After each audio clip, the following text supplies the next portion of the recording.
जय हिंद। आज हम फिजिक्स के अंदर जो हमारी विद्युत चुंबकीय तरंगे होती हैं उनके बारे में बात कर रहे हैं हम लोग। विद्युत चुंबकीय तरंगे जो कि हमारी 7 विद्युत चुंबकीय तरंगे होती हैं हमारी। और पहले हम समझ लें कि विद्युत चुंबकीय जिन्हें इलेक्ट्रॉनिक्स वेव्स के नाम से जानते हैं हम लोग, और ये विद्युत चुंबकीय तरंगे होती क्या है।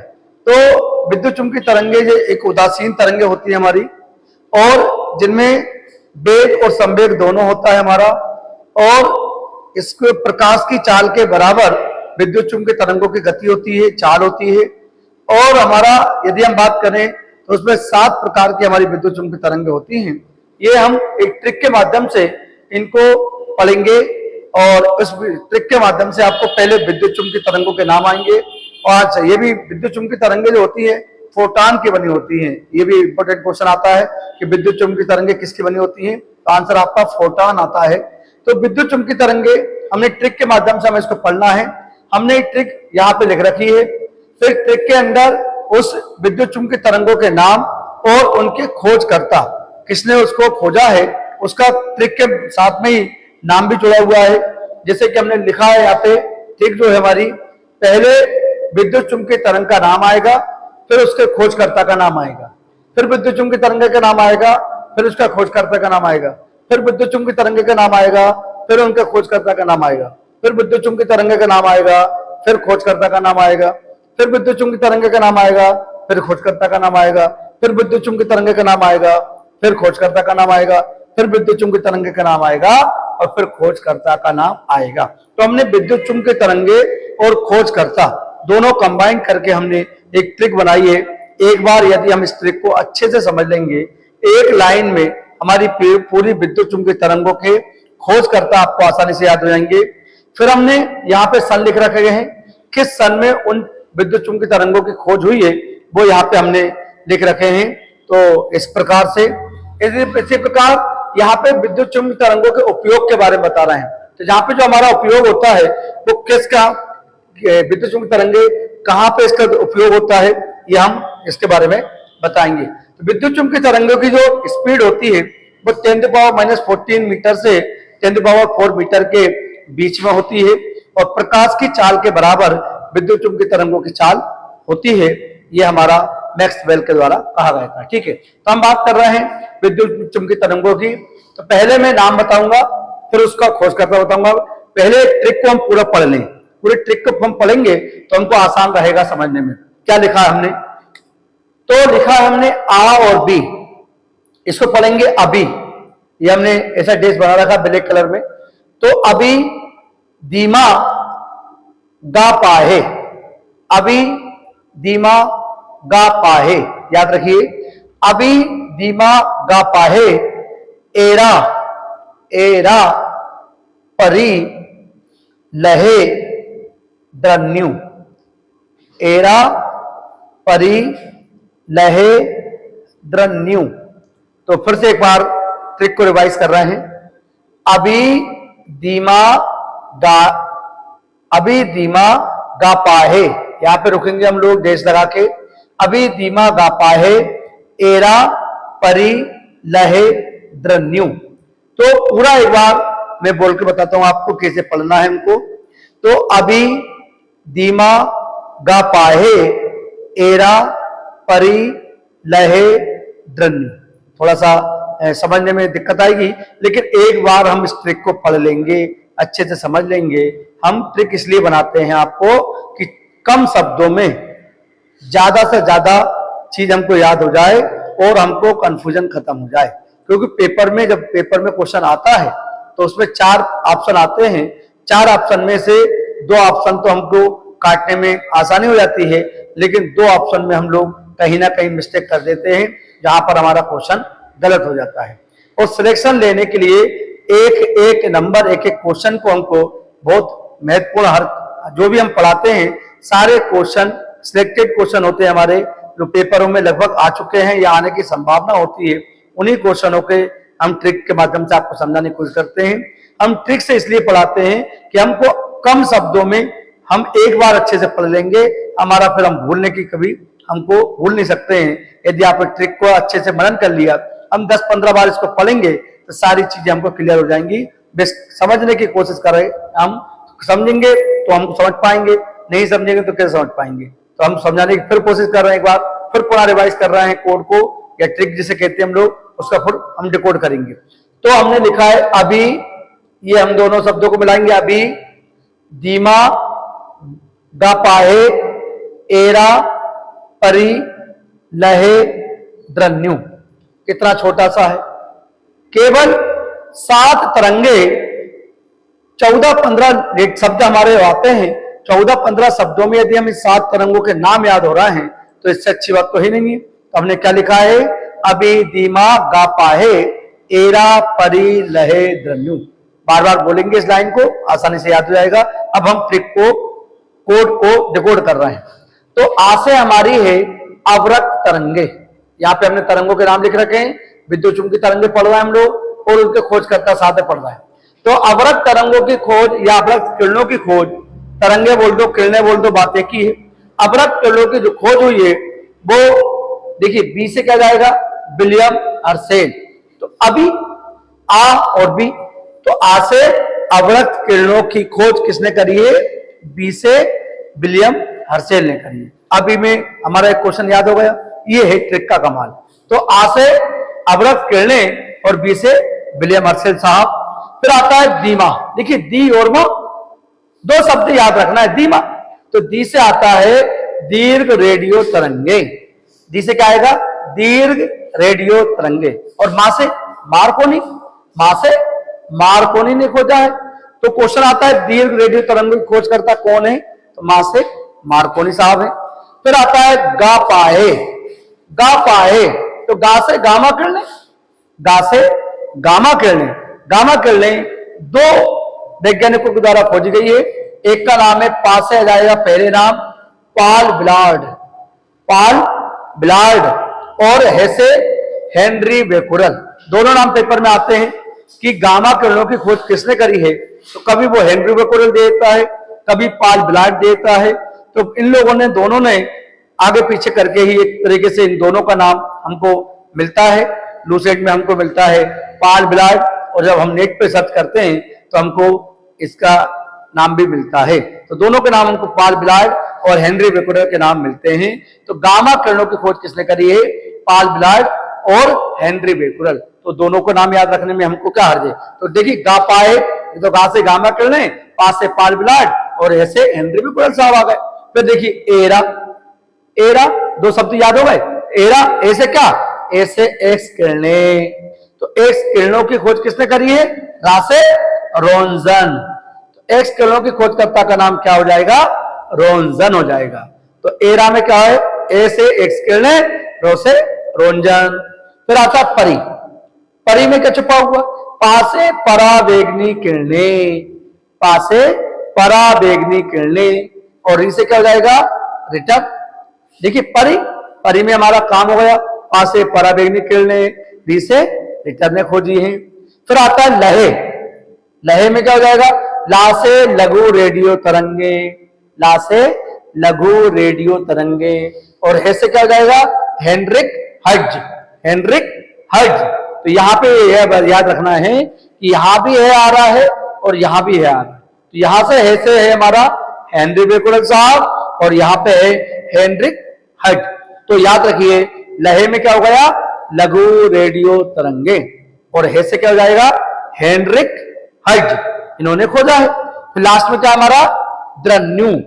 तो द्रा में क्या है, दृश्य विकिरण, दृश्य विकिरण, ये भी तरंग का नाम है हमारा। तो विद्युत चुंबकीय तरंगे पढ़ रहे हैं हम लोग, तो दृश्य विकिरण, इसी खोज करता क्या हो जाएगा, न्यू से न्यूटन। तो दृश्य विकिरण की खोज किसने करी है, न्यू से न्यूटन साहब ने करी है। तो ये 7 तरंगों के नाम और 7 तरंगों के खोजकर्ताओं के नाम मैंने आपको बताए हैं। एक बार पुनः रिवाइज करता हूं मैं आपको एक बार।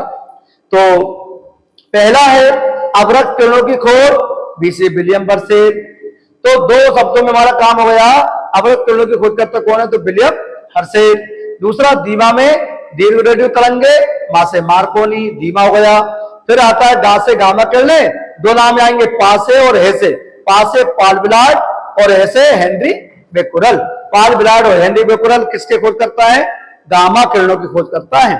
फिर एरा ऐसे एक्स किरणें रो से रोंजन, पासे पराबैंगनी किरणें री से रिटर, ला से लघु रेडियो तरंगे ऐसे हेनरी हार्ट, दृश्य विकिरण की खोज न्यूटन, दृश्य विकिरण की तरंगों की खोज न्यूटन। ये हो गया आपके ट्रिक से हम 14-15 शब्दों में 7 क्वेश्चन हमको आसान याद हो जाएंगे, अच्छे से पढ़ लेंगे। फिर से पुनः एक बार ट्रिक को मैं रिवाइज करके बोलता हूं, आपको समझ में आना चाहिए आपको पूर्णता। तो मैंने लिखा है अभी दीमा गा पाहे, क्या बोला मैंने? अभी दीमा गा पाहे एरा परी लहे द्रन्यु, एरा परी लहे द्रन्यु। तो पूरा क्या हो जाएगा? अभी दीमा गा पाए एरा परी लहे द्रन्यु। एक लाइन याद अच्छे से कर लेंगे, आपको ये 7 क्वेश्चन बिल्कुल कंठस्थ याद हो जाएंगे, कोई कंफ्यूजन इसमें आपको नहीं रहेगा।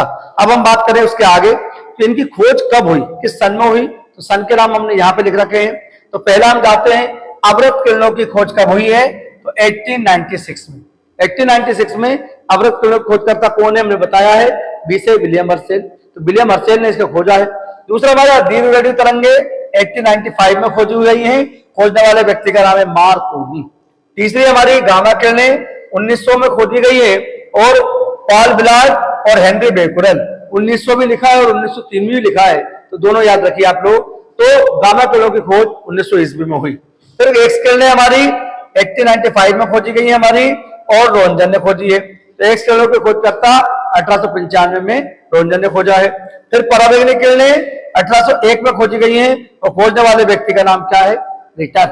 परी में क्या होगा? पराबैंगनी किरणें और इसे रिटर 1801।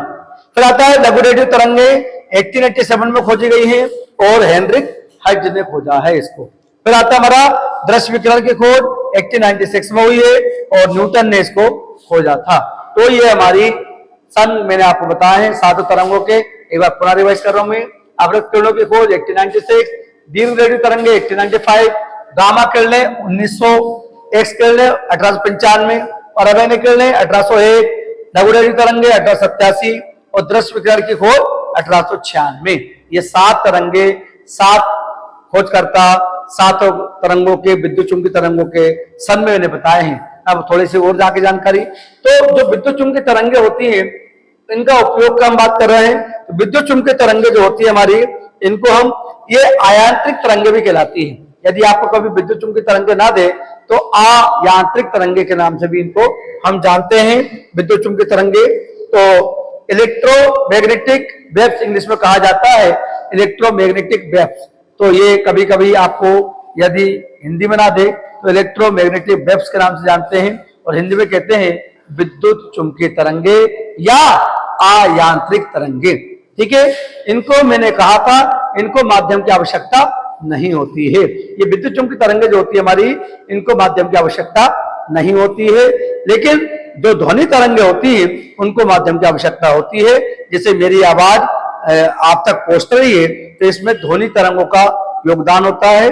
ध्वनि जो हमारी, इसकी चाल जो है 332 मीटर पर सेकंड होती है हमारी, और यदि मील प्रति घंटे में बात करें 760 मील प्रति घंटे की गति से हमारी ध्वनि का वेग चलता है। तो ध्वनि की बात नहीं कर रहे हैं, मैं ये कह रहा हूं कि ध्वनि तरंगों को माध्यम की आवश्यकता होती है, लेकिन विद्युत चुंबकीय तरंगों को माध्यम की आवश्यकता नहीं होती है।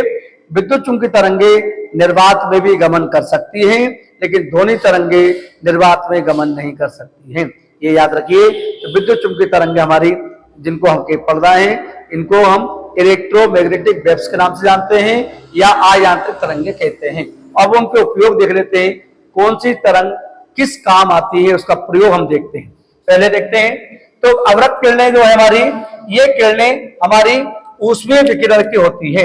ये किरणें हमारी ऊष्मीय विकिरण है, तो ऊष्मीय विकिरण से संबंधित है हमारी। तो ऊष्मीय विकिरण वाला ऊष्मा जो आती है हमारी, तो ये ऊष्मीय विकिरण कहलाती है। ये जिस वस्तु पर पड़ती है, कोई वस्तु पर पड़ती है, उसका ताप बढ़ा देती है, मतलब टेम्परेचर बढ़ा देती है। तो मैंने कहा अवृत किरणें क्या होती है, ये हमारी ऊष्मीय तरंग होती है, मतलब इसमें टेम्परेचर की मात्रा ज्यादा होती है। ये जिस वस्तु पर पड़ती है, मान लीजिए बोर्ड पर पड़ रही है तो यहाँ का टेम्परेचर बढ़ जाता है, तो जिस वस्तु पर पड़ेंगी वहां का टेम्परेचर, तापमान बढ़ा देती है। और ये कोहरे में जब हमारा देखा होगा, अब हमारे यहाँ सर्दी आ गई, दीपावली के बाद सर्दी बढ़ने वाली है, तो तो कोहरा जब पड़ेगा तो लगभग जनवरी दिसंबर के आसपास हमारे यहाँ देश में कोहरा पड़ता है। सुबह सुबह जब रात में जब कोहरा का मात्रा बढ़ती है तो सुबह हमको 4-5 बजे के आसपास दूर की वस्तु हमको दिखाई नहीं देती है। उस टाइम पे इस अवरक्त किरणों का हम प्रयोग करके कोहरे में भी फोटोग्राफी कर सकते हैं। आप किसी पर्यटन स्थल पर गए हैं और वहां पर कोहरा पड़ रहा है, लेकिन आपके पास अवरक्त तरंगों के माध्यम से उस हम स्क्रीन को साफ करके या हम फोटोग्राफी में इसका प्रयोग किया जाता है। इसलिए कहा जाता है कोहरे में फोटोग्राफी, या एक काम तो ये हो गया कि कोहरे में फोटोग्राफी की जाती है किस तरंगों के। क्वेश्चन आता है कि अवरक्त तरंगों का प्रयोग कहाँ इस्तेमाल करते हैं, तो फोटोग्राफी कब करेंगे, जब कोहरा पड़ता है तब इसका उपयोग किया जाता है। दूसरा, जो हमारे पेशेंट होते हैं जिन्हें हम रोगी कहते हैं, किसी रोग से पीड़ित व्यक्ति को रोगी कहा जाता है, पेशेंट कहा जाता है इंग्लिश में। उस पेशेंट को यदि कोई सिकाई करना है, कहीं पर उसका ऐसी कोई प्रॉब्लम होती है शारीरिक, तो उसको सिकाई की आवश्यकता होती है। आजकल सिकाई बहुत चल रहा है, हमारा शारीरिक प्रॉब्लम बहुत होने लगी लोगों को, तो उसमें सिकाई करने के लिए जन्म शरीर को टेम्परेचर देने के लिए उसको कहते हैं सिकाई करना।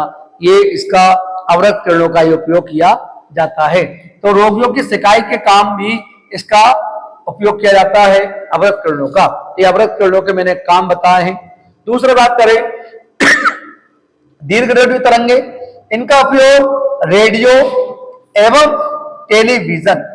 तो रेडियो तो हम जानते हैं जिसपे गाने आते हैं या और भी हमारे न्यूज आती है, खबरें आती है, कुछ चलता रहता है रेडियो। बहुत रेडियो की शुरुआत देखा जाए तो 1927 में हुई हमारी, और रेडियो के खोजकर्ता का नाम है मार्कोनी। तो हमने नीचे लिखा है, ये बताते हैं आपको। तो रेडियो और टेलीविजन में इसका उपयोग किया जाता है। जो टेलीविजन मतलब टीवी, जिसकी खोजकर्ता J.L. बेड। टेलीविजन किसने खोजा है? J.L. बेड ने खोजा है। लेकिन रेडियो किसने खोजा है? तो मार्कोनी ने खोजा है। मार्कोनी को 1909 में भौतिकी के क्षेत्र में नोबेल पुरस्कार इसमें दिया गया था। तो 1909 में भौतिकी के क्षेत्र में नोबेल पुरस्कार किसको मिला है? तो उनका नाम है मार्कोनी। तो मार्कोनी जी को 1909 में भौतिकी के क्षेत्र में नोबेल पुरस्कार मिला था, क्योंकि उन्होंने ये एक तो रेडियो की खोज करी है और दूसरा उन्होंने दीर्घ रेडियो तरंगे खोजी है। दीर्घ रेडियो तरंगे के माध्यम से ही रेडियो चलता है हमारा, और उसी के माध्यम से टीवी, जिसको हम घर घर में देख रहे हैं, ये टीवी जिसको दीर्घ रेडियो तरंगों की आवश्यकता होती है। फिर आता है अगला क्वेश्चन हमारा गामा किरणें। गामा किरणें हमारी इसका उपयोग कहाँ करते हैं? तो 1900 में खोज हुई है, मैं बता चुका हूं आपको। इसकी वेदन क्षमता अत्यधिक होती है। मतलब जो गामा किरणें होती है हमारी, इसकी वेदन क्षमता अत्यधिक होती है, मतलब सर्वाधिक हो सकती है। हम लोग बोल सकते हैं इसका उपयोग हम नाभिकीय अभिक्रिया में करते हैं। तो गामा किरणों का उपयोग क्या करते हैं हम लोग? तो इसकी नाभिकीय अभिक्रिया में इसका प्रयोग किया जाता है, क्योंकि इसकी वेदन क्षमता अधिक होती है, इसलिए इसका उपयोग नाभिकीय अभिक्रिया में किया जाता है। तथा कृत्रिम रेडियो धर्मिता में भी इसका उपयोग किया जाता है। तो कृत्रिम रेडियो धर्मिता में भी इन तरंगों का उपयोग किया जाता है। तो गामा किरणों के बारे में मैंने बताया है, जिसके खोजकर्ता पॉल विलार्ड और हेनरी बेक्वेरेल साहब हैं। आगे बढ़ते हैं। एक्स किरणें। एक्स किरणें जो होती है हमारी चिकित्सा के क्षेत्र में, तो एक्स किरणों का उपयोग हम क्या करते हैं? चिकित्सा के क्षेत्र में, मतलब जब हमारे यहाँ पूरे शरीर में कहीं फ्रैक्चर हो जाता है, तो हड्डी में फ्रैक्चर होने के कारण, हड्डी टूटने के कारण हमारी हड्डी को ज्वाइंट देने के लिए ये उसमें जब हड्डी टूट जाती है तो डॉक्टर साहब कहते हैं कि एक्सरा करवाइए। तो एक्सरा जो करवाते हैं, तो एक्सरे के माध्यम से हमारी सही हड्डी के जो जिसे हम कहते हैं बोन मेरो वगैरह, तो ये इसके माध्यम से हम लोग ये कहीं भी हमारी हड्डी क्रैक होती है तो वो एक्सरे के उसके अंदर आ जाती है कि कितनी टूटी है, कहाँ से टूटी है और हड्डी कहाँ खिसक गई है। ये सारी जानकारी हम एक्सरे के माध्यम से पता करते हैं। 1895 में इसकी खोज रोजन साहब ने की है। तो चिकित्सा के क्षेत्र में इसका उपयोग किया जाता है। दूसरा, औद्योगिक क्षेत्र में जो हमारे बड़े बड़े प्लांट होते हैं, औद्योगिक क्षेत्र में भी इसका उपयोग किया जाता है।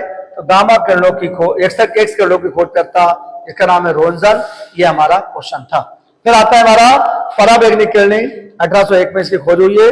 ये सिकाई करने में, तो इसका उपयोग भी जो पेशेंट होते हैं, बीमार रोगी होते हैं, उनकी सिकाई करने में भी इसका उपयोग किया जाता है। और प्रकाश विद्युत प्रभाव में, तो प्रकाश विद्युत प्रभाव को उत्पन्न करने के लिए ये भी करते हैं। और जो हमारे बैक्टीरिया, जिनको हम जीवाणु कहते हैं हिंदी में, तो बैक्टीरिया को नष्ट करने में, मतलब क्या कहा मैंने, सिकाई करने में पहला काम तो ये हो गया। दूसरा, प्रकाश विद्युत प्रभाव को उत्पन्न करने में, और ये दूसरा काम हो गया। तीसरा, बैक्टीरिया को नष्ट करने में। तो बैक्टीरिया जो होते हैं, जैसे हमारे, जिसे हिंदी में जीवाणु कहा जाता है, बैक्टीरिया जनित बहुत सारे रोग होते हैं हमारे शरीर में। तो बैक्टीरिया को मारने के लिए और सिकाई करने के लिए और प्रकाश विद्युत प्रभाव को उत्पन्न करने के लिए कोई सी तरंगें उपयोग होती हैं, तो उनका नाम है पराबैंगनी किरणें। पराबैंगनी किरणों खोजकर्ता कौन है? रिटर साहब। फिर आता है लघु रेडियो तरंगे की बात करें हम, तो लघु रेडियो तरंगे जो कि 1887 में खोजा गया था इसको, ये रेडियो एवं टेलीविजन, जो मैंने अभी बताया, रेडियो टेलीविजन के बारे में भी आपको ये बताया है, उसे रेडियो, टेलीविजन और टेलीफोन। तो रेडियो जिसके खोजकर्ता मार्कोनी, टेलीविजन जेलवेग और टेलीफोन ग्राहम बेल। तो ग्राहम बेल ने टेलीफोन को जाता। और इनमें जो भी हमारे संचार के साधन हैं, जहां पर सूचना एक दूसरे जगह से हम दूसरी जगह को भेज रहे हैं, तो वहां पर हम कौन सी तरंगे उपयोग कर रहे हैं? लघु रेडियो तरंगे या दीर्घ रेडियो तरंगे। तो दीर्घ रेडियो तरंगे और लघु रेडियो तरंगे, इनका उपयोग किया जाता है। तो ये हमारे रेडियो चलाने में कौन सी तरंगे? लघु या दीर्घ, दोनों याद रखिए आप लोग। टेलीविजन, टेलीफोन का उपयोग करने के लिए तो हम दीर्घ रेडियो तरंगे और लघु रेडियो तरंगों का उपयोग करते हैं। इसलिए खोजकर्ता कौन है? Heinrich Hertz. अगला आता है दृश्य विकिरण, लास्ट हमारा 1896 में खोज हुई, न्यूटन साहब ने खोजा है। इससे हमें वस्तु दिखाई पड़ती है, मतलब जिस वस्तु पर पड़ रही, जैसे ये पेन पर यदि ये तरंग पड़ती है तो ये वस्तु हमको दिख रही है, तो ये इसीलिए इसको कहा जाता है दृश्य विकिरण तरंगे।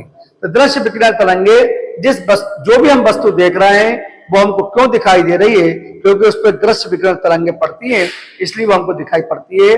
न्यूटन साहब ने इसको खोजा करा है, आइजैक न्यूटन पूरा नाम है। उन्होंने 3 नियम भी दिए थे, उनके बारे में थोड़ी जानकारी देता हूं मैं आपको। न्यूटन ने गति के 3 नियम दिए हैं। तो गति के 3 नियम किसने दिए? क्वेश्चन आता है, तो न्यूटन साहब ने दिए हमारे। और न्यूटन की एक पुस्तक का नाम भी है प्रिंसिपिया। तो क्वेश्चन आता है, प्रिंसिपिया पुस्तक के लेखक कौन है? तो आइजैक न्यूटन है। और आइजैक न्यूटन ने कहा था कि जो हमारी पृथ्वी है वो सौर मंडल में लटकी हुई है। ऐसा उनको कहा गया था कि सौर मंडल में कोई पेड़ जैसा होता है हमारा, जिसमें फल लटका होता है, वैसे ही उन्होंने कहा था कि पृथ्वी जो है, जिसे अर्थ कहते हैं हम इंग्लिश में, ये हमारा सौर मंडल, जिसे सोलर सिस्टम की बात कर रहे हैं, सोलर सिस्टम में हमारा जो अर्थ है वो लटकी हुई समान दिखाई देता है। ऐसा आइजैक न्यूटन के कहना है। अलग अलग लोगों ने पृथ्वी की संज्ञा दी गई, जैसे कहा किसी ने पृथ्वी गोल है, ये पाइथागोरस साहब ने कहा था। पृथ्वी नारंगी के समान लटकी हुई है, ये आइजैक न्यूटन ने कहा था। इस प्रकार से ये क्वेश्चन हमारे आते हैं। ये मैंने आपको 7 विकिरण, 7 तरंगों के नाम, 7 तरंगों के खोजकर्ता और उनके सन और उनके कुछ उपयोग, कहाँ इनका उपयोग किया जाता है, ये भी हमने बताया है। क्वेश्चन इनके बारे में एक और बनता है हमारा, बेतार का तार। क्वेश्चन आता है, बेतार का तार किसने दिया है? तो बेतार का तार ये मार्कोनी ने दिया था, लेकिन इसके पहले हमारे एक भारतीय व्यक्ति थे जिनका नाम था जगदीश चंद्र बोस।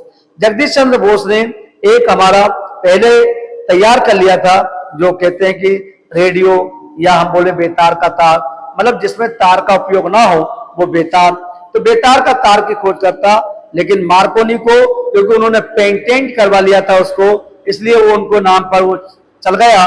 लेकिन सबसे पहले यदि हम बात करें तो ये जगदीश चंद्र बोस हमारे जो भारतीय वैज्ञानिक है उनके द्वारा इसको खोजा गया था, लेकिन वो पेटेंट नहीं कर पाए थे अपने जो भी उन्होंने उपयोग किया था, बनाया था। इसलिए जो पेटेंट करता है इतिहास में उसी का नाम चढ़ जाता है। तो ऐसी कई खोजें हैं जो हमारे भारतीयों ने खोज रखी है, लेकिन हम लोग उस चीज को पेटेंट नहीं कर पाए। ये पेन यदि किसी ने बनाया है, जैसे हम कहते हैं पेन की खोज करता कौन है, तो वाटरमैन साहब ने बनाया पेन, तो लेविस वाटरमैन उनका पूरा नाम है।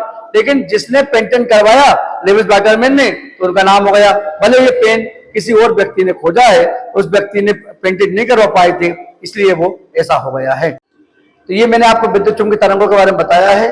और विद्युत चुंबकीय तरंगे मैंने बताया था कि फोटॉन की बनी होती है विद्युत चुंबकीय तरंगे, विद्युत चुंबकीय तरंगों की जो आवृत्ति होती है वो 10⁻⁻14 से लेकर 10⁻⁴ मीटर तक उसका होता है, तरंग दैर्घ्य होती है। ये क्वेश्चन हमारे निकल के आते हैं। ये मैंने 7 तरंगों के बारे में बताया है। तो मैं बता रहा था कि हमारे जो जेसी बोस साहब हैं, जगदीश चंद्र बोस जिनका पूरा नाम है, उन्होंने पेटेंट नहीं करवा पाए थे बेतार के तार को, इसलिए उनको ये उपाधि नहीं दी जाती, मतलब उनको खोजकर्ता नहीं माना जाता है। लेकिन मार्कोनी साहब ने, जो इटली के अभी फिजिक्स के या हम बोल सकते हैं भौतिकी के वो वैज्ञानिक रहे, उन्होंने ये काम कर लिया था, इसलिए उनके नाम पर ही चल गया। तो रेडियो की खोजकर्ता, बेतार की तार की खोजकर्ता, और दूसरा हमारा जो पढ़ी रहे हम लोग दीर्घ तरंगों की खोजकर्ता, इन्हीं को माना जाता है। तो ये मैंने आपको 7 तरंगों के बारे में बताया है, 7 खोजकर्ता, 7 सन, ये सब चीजें मैंने बताई है। यदि आपको वीडियो पसंद आया हो, लाइक करिए, शेयर करिए, और Verma coaching class Bhopal YouTube channel को आप सब्सक्राइब कर लीजिए। इसलिए हम बार बार कहते हैं आपसे कि हम पर डे सुबह मॉर्निंग में 7 बजे एक वीडियो अपलोड होती है हमारी, वो किसी भी सब्जेक्ट से हो सकती है, चाहे मैथ से हो सकती है, रीजनिंग से हो सकती है, physics, chemistry, biology, constitution, geography, history, जो हम कॉम्पिटिटिव एग्जाम की तैयारी हम करवाते हैं, उसके अंतर्गत जो भी हमारे सब्जेक्ट आते हैं उन लगभग वीडियो हम अपलोड करते हैं। यदि आप वीडियो को ये देखना चाहते हैं और आपको ये वीडियो पसंद आते हो तो लाइक करें, शेयर करें, सब्सक्राइब करें, और यदि कोई कमियां दिखती हैं तो मुझे कमेंट करके जरूर बताएं आप लोग, और स्क्रीनशॉट लेना चाहते हैं तो आप ले सकते हैं। तो मिलते हैं अगली क्लास में। जय हिंद।